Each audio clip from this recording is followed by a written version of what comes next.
I'm sure you all recognize this. This is the everyday American hamburger. Looks pretty harmless, huh? What if I told you this burger is full of growth hormones, antibiotics, and compacted stomach contents of cattle and pig? Which piece of meat looks more familiar to you? I think the one on the left? You may recognize the white fat and large cut of meat. However, the meat on the right doesn't contain the growth hormones and antibiotics. This meat comes from cows raised in the correct way with correct diets, which, as you will learn, has an effect on the quality of the meat, as well as effects on the people that consume it.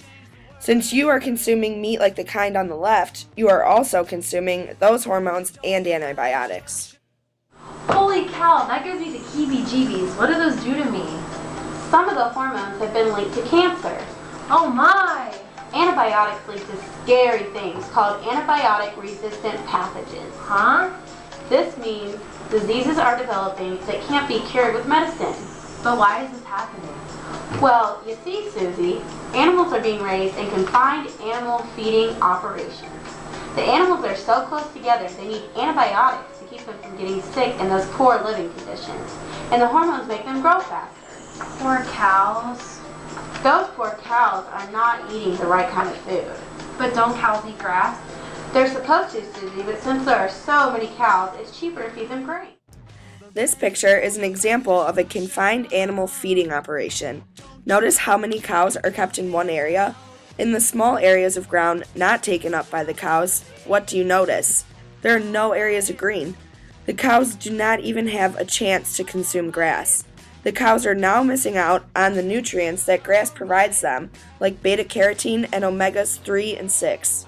Cows are eating manufactured food that can include blood, hooves, feathers, manure, and copious amounts of grain. The lack of grass affects their digestive system by causing acid indigestion. Imagine eating food every day that gave you heartburn. The acid indigestion leads to ulcers, which takes away the ability for cows to absorb nutrients, and bacteria can escape the stomach walls, leading into the bloodstream, which leads to problems in their livers. And this is also another reason why they're fed the antibiotics. Jonathan Foyer, author of Eating Animals, can explain this for you. As a rule, are farmed animals foods that humans eat? Corn and soy. People make fun of vegetarians for eating soy.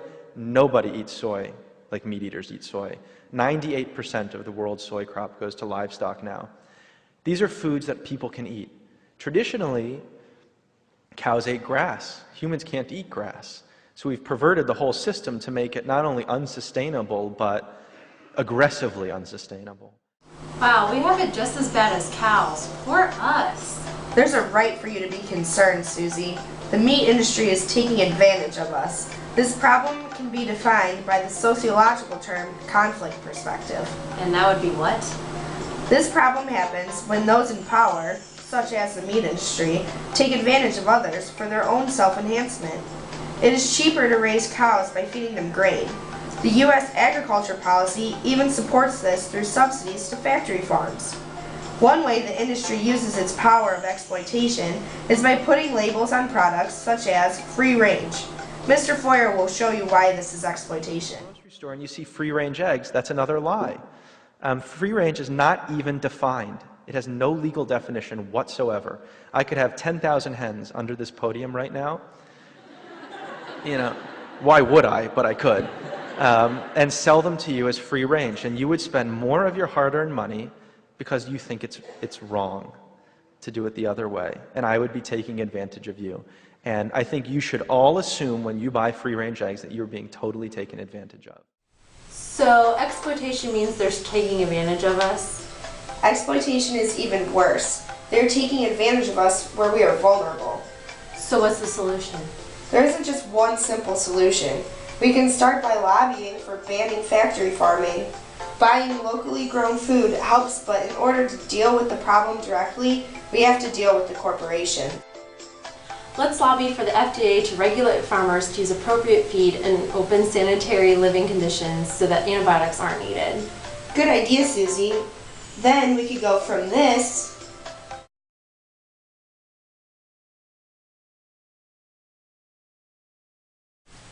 to this.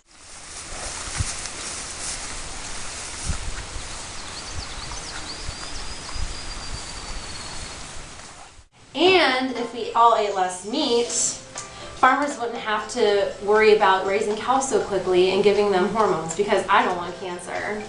Good idea, Susie. We all need to make some changes. You say you want a revolution.